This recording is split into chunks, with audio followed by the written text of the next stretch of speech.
Hello friends, नमस्कार। मैं प्रियंका स्वागत करती हूँ आप सभी का आपके अपने चैनल टारगेट टीचर जॉब में। तो दोस्तों, आज मैं आपको यूपी टेट से संबंधित हिंदी विषय का क्लास नंबर 3 पढ़ाऊंगी। और दोस्तों, यहाँ पर आज इसमें हम लोग वर्णमाला से संबंधित प्रश्न हल करेंगे, क्योंकि दोस्तों इसके पहली वीडियो में यानी कि पहले वीडियो में तो हम लोग डिस्कस किया था पाठ्यक्रम, और उसके बाद दूसरी वीडियो में हमने डिस्कस किया था वर्णमाला, जिसमें हमने स्वर और व्यंजन के विषय में भी देखा था, और साथ ही स्वर और व्यंजन से संबंधित तथ्य। तो फ्रेंड्स, यहाँ पर आज हम देखेंगे स्वर और व्यंजन से संबंधित प्रश्न। तो सबसे पहले देखिए, यहाँ पे पहला क्वेश्चन है, अल्प प्राण ध्वनियों का समूह कौन है। तो दोस्तों, सबसे पहले हम जानते हैं अल्प प्राण होता क्या है। दोस्तों, प्रत्येक वर्ग में प्रथम, तृतीय, पंचम वर्ण तथा अंतस्थ वर्ण यारा ला व ये आते हैं अल्प प्राण के अंतर्गत। तो दोस्तों, यहाँ पर देखिए ऑप्शन आपका क्या क्या दिया गया है, क ख ग च ज ञ त थ न और ट ठ ड़। तो दोस्तों, अल्प प्राण में प्रत्येक वर्ग का पहला, तीसरा और पांचवा वर्ण आता है। तो यहाँ पे देखेंगे, हमें ये देखना होगा कि पहला, तीसरा और पांचवा वर्ण किस ऑप्शन में है। तो यहाँ पे देखिए क ख ग ये लगातार दे दिया है, च पहला वर्ण है, छ नहीं दिया है, जा दिया है, झा नहीं दिया है और इया दिया है। तो यहाँ पे आपका ऑप्शन देखिए दूसरे में ही आपको मिल गया। अल्प प्राण ध्वनियों का समूह कौन सा है, बी। क्वेश्चन नंबर 2, वर्ण शब्द का अर्थ नहीं होता है। तो दोस्तों, यहाँ पे देखिए वर्ण शब्द का अर्थ नहीं होता है रंग, आकाश, जाति और अक्षर। तो दोस्तों, वर्ण शब्द का अर्थ नहीं होता है, यहाँ पे जो सही आंसर हो जाएगा वो हो जाएगा आकाश। क्वेश्चन नंबर 3 देखते हैं, किन ध्वनियों को अनुस्वार कहा जाता है। दोस्तों, यहाँ पर देखिए स्वर के बाद के आने वाली नासिक की ध्वनियां, स्वतंत्र रूप से उच्चरित ध्वनियां, स्वर के साथ आने वाली ध्वनियां और व्यंजन के बाद आने वाली ध्वनियां। तो दोस्तों, किन ध्वनियों को अनुस्वार कहा जाता है। दोस्तों, अनुस्वार जो होते हैं स्वर के बाद आने वाली नासिक ध्वनियां जो होती हैं वो होती हैं अनुस्वार। ये देखिए आपका ए ऑप्शन सही हो जाएगा। क्वेश्चन नंबर 4, निम्नलिखित में से दंतव्य वर्ण है। तो दोस्तों, दंतव्य वर्ण, तो मैंने आपको जब पढ़ाया था तो बताया था का वर्ग, चा वर्ग, टा वर्ग, ता वर्ग, पा वर्ग। और दोस्तों, का वर्ग को कंठ, चा वर्ग को तालव्य, टा वर्ग को मूर्धन्य और ता वर्ग को दंत कहते हैं। तो दोस्तों, यहाँ पर आपका सही आंसर होगा, निम्नलिखित में से दंतव्य वर्ण है, तो सही आंसर आपका क्या हो जाएगा, सी हो जाएगा। यहाँ पे देखिए बहुत ही आराम से मैं बताते हुए चल रही हूँ आपको। चलिए आगे देखते हैं। क्वेश्चन नंबर 5, घा का उच्चारण स्थान कौन सा है। दोस्तों देखिए, का वर्ग के अंतर्गत जितने भी वर्ण आते हैं वो किसके अंतर्गत आते हैं। ऑप्शन पहले देखिए, मूर्धा, कंठ, तालु, दंत। दोस्तों, का वर्ग का उच्चारण स्थान कंठ है, तो यहाँ पे का वर्ग के अंतर्गत आता है घा, तो सही आंसर हो जाएगा बी, कंठ। क्वेश्चन नंबर 6, भाषा की सबसे छोटी इकाई को कहते हैं अक्षर, वर्ण, शब्द, वाक्य। दोस्तों, भाषा की सबसे छोटी इकाई को क्या कहते हैं, वर्ण कहते हैं, वर्ण या ध्वनि। तो दोस्तों, यहाँ पर क्वेश्चन नंबर 7 देखेंगे। क्वेश्चन नंबर 7 अंक की ध्वनि है निरुनासिक, अनुस्वार, अनुनासिक और विसर्ग। तो दोस्तों, अंक की जो ध्वनि होती है वो अनुस्वार होती है। क्वेश्चन नंबर 8 चलिए देखते हैं, निम्नलिखित में से कौन सत्य है। स्वर का उच्चारण स्वतंत्र रूप में होता है, व्यंजन हमेशा स्वतंत्र रूप में उच्चरित होता है, अनुस्वार तथा विसर्ग हिंदी में प्रयुक्त नहीं होता है, और व्यंजन 2 प्रकार के होते हैं, ह्रस्व और दीर्घ। दोस्तों, यहाँ पर ध्यान से देखिए, आपको पहला आंसर ही सही लगेगा, स्वर का उच्चारण स्वतंत्र रूप में होता है, तो ए ऑप्शन आपका सही हो जाएगा। क्वेश्चन नंबर 9, इसमें से ऊष्म ध्वनि कौन सी नहीं है। ऊष्म ध्वनि कौन सी नहीं है पूछ रहा है। दोस्तों, ऊष्म ध्वनियां होती हैं, जब हम लोग व्यंजन पढ़ रहे थे उसमें ऊष्म ध्वनि आया था स, श और ह। तो यहाँ पे देखिए तीनों सा दिया गया है, लेकिन ऑप्शन में आपका झा दिया है, तो इसमें पूछ रहा नहीं है, तो नहीं है, तो डी ऑप्शन सही हो जाएगा। क्वेश्चन नंबर 10, निम्नलिखित में कौन सही है। अल्प प्राण में मुख से वायु की कम मात्रा निकलती है, महाप्राण में मुख से वायु की कम मात्रा निकलती है, अल्प प्राण में खास स्वर पर बल पड़ता है, महाप्राण में शब्द के प्रथम स्वर पर बल पड़ता है। दोस्तों देखिए, अल्प प्राण में मुख से वायु की कम मात्रा निकलती है, ये ऑप्शन ए आपका यहाँ पे सही हो जाएगा। क्वेश्चन नंबर 11 दोस्तों कमेंट करके बताइएगा कि आपको क्वेश्चन समझ में आ रहे हैं कि नहीं, क्योंकि दोस्तों ये सब चीज़ें हम लोग बहुत ही डिटेल में पढ़ें और मुझे आशा है कि आपने सेकेंड क्लास अटेंड की होगी तो आपको ये सारे क्वेश्चन आ रहे होंगे। देखिए क्वेश्चन नंबर 11, हिंदी वर्णमाला में वर्णों की कुल संख्या है। दोस्तों हिंदी वर्णमाला में वर्णों की कुल संख्या 52 है। नेक्स्ट क्वेश्चन देखिए क्वेश्चन नंबर 12, इनमें से कौन सी ध्वनि अंतस्थ नहीं है। तो दोस्तों अंतस्थ ध्वनि यहाँ पे ऑप्शन देख लीजिए, व, ब, रा और ला। और दोस्तों अंतस्थ ध्वनि के अंतर्गत आता है य, र, ल, व। तो दोस्तों यहाँ पे देखिए या नहीं है, बाकी व, र, ला है। तो यहाँ पे जो ऑप्शन सही हो जाएगा, नहीं है पूछा है तो ये यहाँ पे आपका सही हो जाएगा बा, यहाँ पे बी वाला ऑप्शन आपका सही हो जाएगा। क्वेश्चन नंबर 13, वर्णमाला कहते हैं शब्द समूह को, वर्णों के संकलन को, शब्द गणना को, वर्णों के व्यवस्थित समूह को। तो दोस्तों वर्णमाला किसको कहते हैं, वर्णों के व्यवस्थित समूह को। कल ये भी हम लोग चर्चा किए थे जब हम लोग क्लास सेकेंड अटेंड कर रहे थे। क्वेश्चन नंबर 14, स्थान के आधार पर बताइए कि मूर्धन्य व्यंजन कौन से हैं। यहाँ पे देखिए ए, ग, घ, बी, ज, झ, सी, ड, ढ और डी है प, फ। यहाँ पे देखिए दोस्तों हमने आपको बताया था किस तरह से याद करना है। कंठ, तालव्य, मूर्धन्य, कंठ, तालव्य, मूर्धन्य, दंत, ओष्ठ, इस तरह से मैंने आपको 5 वर्ग बताए थे, उसमें क, च, ट। तो कंठ, तालव्य, मूर्धन्य तीसरे स्थान पे, क, च, ट तीसरे स्थान पे। तो यहाँ पे मूर्धन्य की बात कर रहा है तो ट में ट, ठ, ड, ढ। तो यहाँ पे देखिए किसी में ट, ठ, ड, ढ में से कोई आपको ऑप्शन दिखाई दे रहा है तो बताइए। यहाँ पे क्वेश्चन 14 में आपका सही आंसर क्या हो जाएगा, सी हो जाएगा, क्योंकि यहीं पर देखिए आपको मूर्धन्य व्यंजन दिखाई दे रहे हैं, ट, ठ, ड, ढ यहाँ दिखाई दे रहे हैं आपको ड और ढ। चलिए आगे देखते हैं क्वेश्चन नंबर 15, निम्न में से अल्प प्राण वर्ण कौन से हैं। तो अल्प प्राण वर्ण की बात कर रहे हैं दोस्तों। अल्प प्राण में इसके पहले अभी हमने पढ़ा, पहला क्वेश्चन जो था अल्प प्राण, उसमें था कि अल्प प्राण में प्रत्येक वर्ग का पहला, तीसरा और 5वां अक्षर आता है। तो यहाँ पे देखिए ऑप्शन क्या क्या दिया है, ए में आ, बी में क, ग, सी में थ, ध और डी में फा, भा। तो दोस्तों देखिए पहला और तीसरा अक्षर किस ऑप्शन में आया है, ध्यान से देखिए तो आपको सही आंसर मिल गया होगा, ये हो जाएगा बी, क और ग, पहला और तीसरा अक्षर आया यहाँ पे। क्वेश्चन नंबर 16, हिंदी वर्णमाला में अयोगवाह वर्ण कौन से हैं। तो दोस्तों अयोगवाह हमने पढ़ा था अभी कल। यहाँ पे ऑप्शन क्या क्या दिया, छोटा बड़ा, छोटी बड़ी, छोटा ऊ बड़ा ऊ, अंग और आहा। तो दोस्तों अयोगवाह कौन से हैं, अंग और आहा को अयोगवाह क्यों कहा जाता है ये भी मैंने आपको बताया था।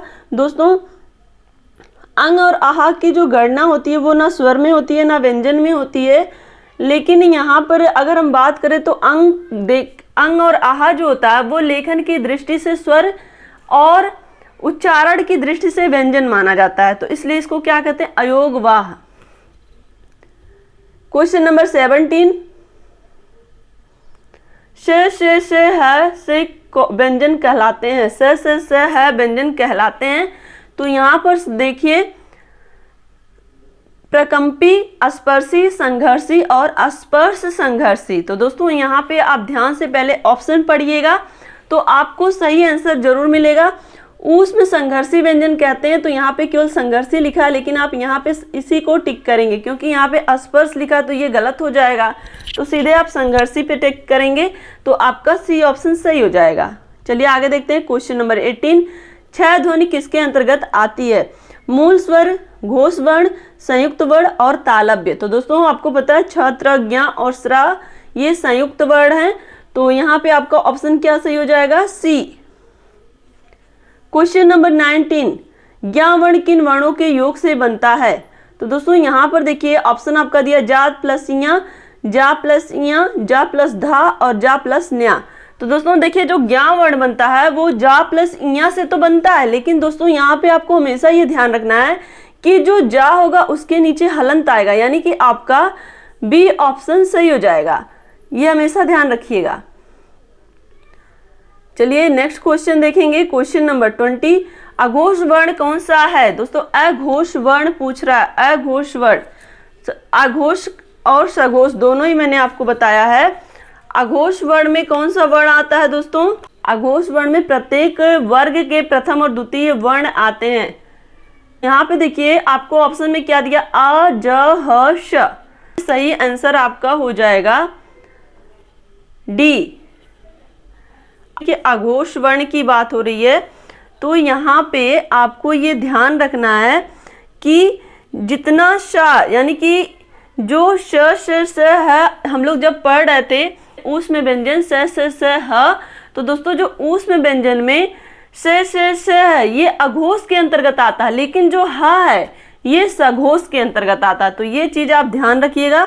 अघोष में तीनों सा आते हैं, लेकिन अगर वही सघोष की बात करेगा तो हा आ जाएगा। तो यहाँ पे देखिए अघोष में यहाँ पे कौन सा वर्ड हो जाएगा? डी ऑप्शन आपका सही हो जाएगा। चलिए आगे देखते हैं, क्वेश्चन नंबर 21। इनमें संयुक्त व्यंजन कौन सा है? दोस्तों संयुक्त व्यंजन होता है, ऑप्शन पहले देख लेते हैं। यहाँ पे देखिए ड ढ और ज्ञा और अंगा। तो दोस्तों ऑप्शन यहाँ पे इतना दिया है, इसमें से आपको पता है संयुक्त व्यंजन है छत्र, ज्ञा और स्रा। तो यहाँ पे आपको सही आंसर मिल गया होगा बी। Question number 22। हिंदी वर्णमाला में कुल स्वरों की संख्या है?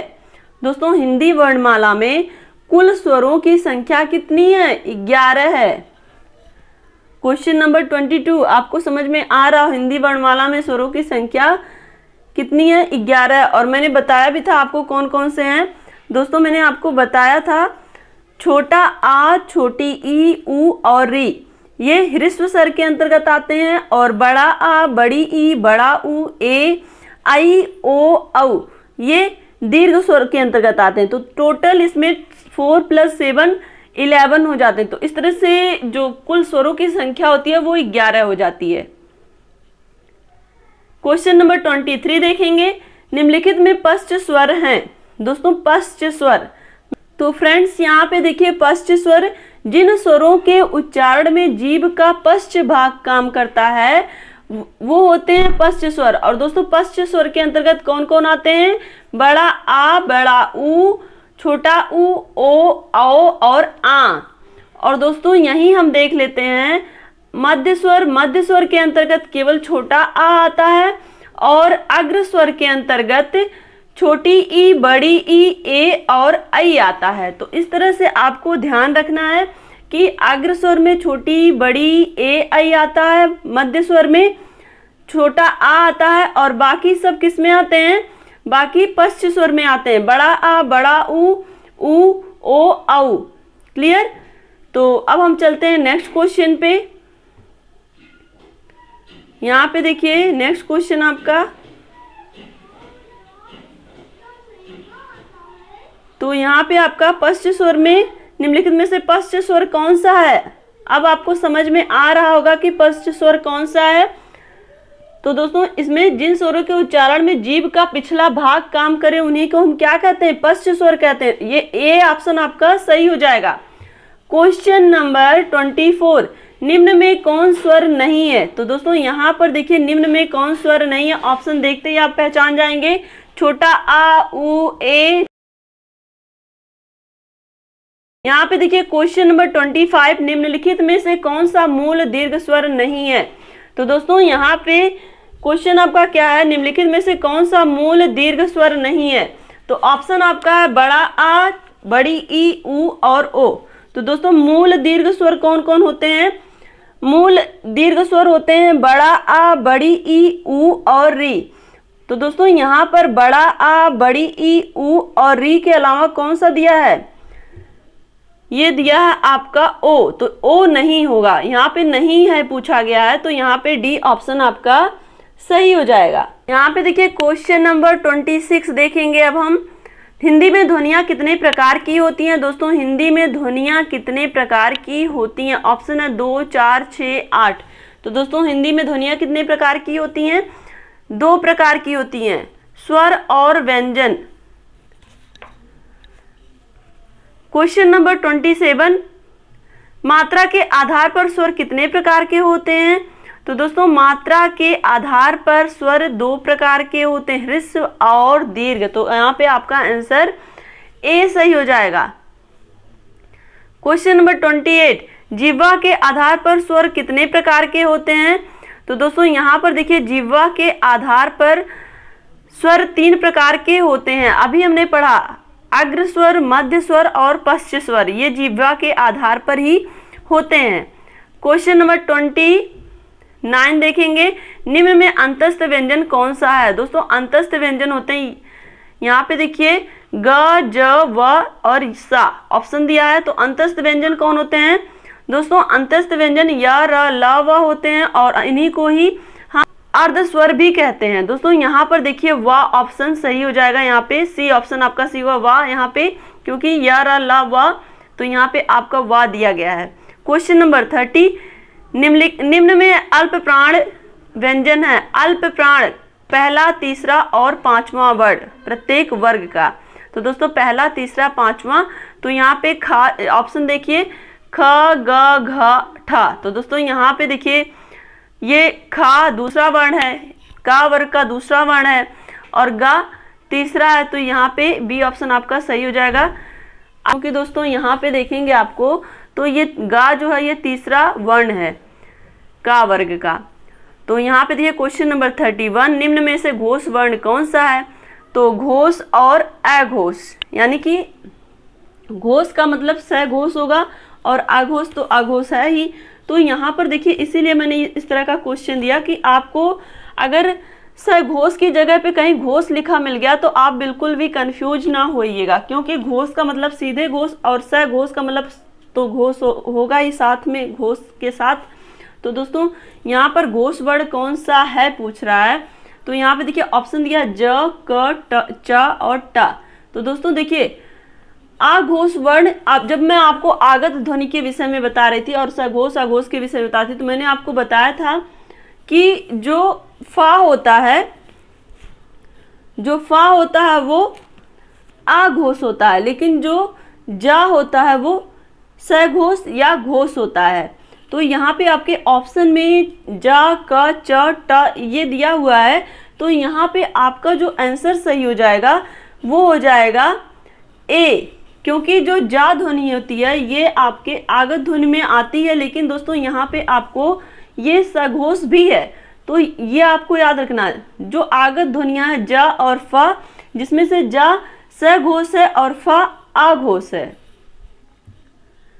क्वेश्चन नंबर 32, स्पर्श व्यंजन कंठ ध्वनि अघोष और महाप्राण ध्वनि यहाँ पे देखिए है। तो एक साथ आपको देखिए कितना चीजें पूछा, स्पर्श व्यंजन भी होना चाहिए, कंठ ध्वनि होनी चाहिए और अघोष होना चाहिए और महाप्राण ध्वनि होनी चाहिए। तो दोस्तों यहाँ पर देखिए स्पर्श व्यंजन में तो का से लेकर के माँ तक के व्यंजन आते हैं और साथ ही कंठ ध्वनि में तो कंठ में आएगा का से लेके अंगा तक। और अघोष आपको मैंने अभी बताया कि अघोष ध्वनि में प्रत्येक वर्ग का प्रथम और द्वितीय वर्ण आता है। और महाप्राण, तो महाप्राण में आपको पता होगा कि महाप्राण जो होता है, महाप्राण में प्रत्येक वर्ग का दूसरा और चौथा वर्ण आता है। तो दोस्तों इस तरह से आपको यहाँ पे देखिए जैसे आप ऑप्शन चेक करते हैं ना, उसी तरह से आपको एक एक से मैच करते हुए चलाना है कि कौन सा इन चारों ऑप्शन में से मैच कर रहा है। तो स्पर्श ध्वनि खा, यहाँ पे स्पर्श ध्वनि तो सभी हो रहे हैं, कंठ ध्वनि भी यहाँ पे सभी हो रहे हैं। अघोष, तो अघोष में मैंने आपको बताया कि प्रथम और द्वितीय वर्ण, प्रत्येक वर्ग का प्रथम और द्वितीय वर्ण, यानी कि अब अघोष में तो आपको क्लियर हो जाएगा कि पहला और दूसरा वर्ण ही होगा। और साथ ही यहाँ पे महाप्राण ध्वनि है, तो महाप्राण में क्या होता है, प्रत्येक वर्ग का दूसरा और चौथा वर्ण आता है। तो दोस्तों यहाँ पे देखिए आपको ऐसे क्लियर हो जा रहा है कि अघोष और महाप्राण से आपको एकदम क्लियर हो गया कि ये जो वर्ड होगा वो खा होगा, यानी कि आपका ऑप्शन सी सही हो जाएगा।